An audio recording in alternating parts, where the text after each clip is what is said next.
அவருடைய character wise ஒரு press meet அதெல்லாம் பார்த்தீங்கன்னா ரொம்ப ஒரு மாதிரி இல்லாமல் வைக்கும் அரசியல் வந்து மக்கள் பிரச்சனை மட்டும் இல்லாமல் எல்லாரும் தவற விட்ட அரசியலை அவர் முன்னெடுத்து கொண்டு போகிறார். அவர் எப்போதுமே தமிழ் தேசியம் அதில் வந்து மாற்று கருத்து இல்லாமல் பயணிக்கிறாரு.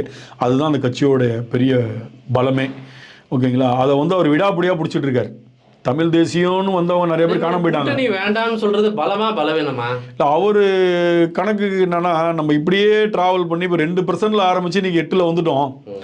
இந்த 26 தேர்தலில் நம்ம இன்னொரு 4% எடுத்தோம்னா 12 ஆகிடுவோம்.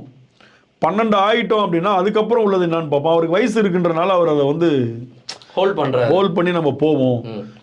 டிமாண்டாக கூட இருக்கலாம், 12% ஆகி போச்சுன்னா அடுத்து 500 கோடி 1000 கோடி கூட்டணிக்கு போனா 12% ஓட்டு வச்சுருந்தா என்ன உங்களுக்கு? விஜயகாந்த் ஆரம்பிக்கும் போதுமே 8, 10, 12 அதை நம்பி தானே திமுகவும் கூப்பிட்டாங்க, அதிமுகவும் கூப்பிட்டாங்க அவரை.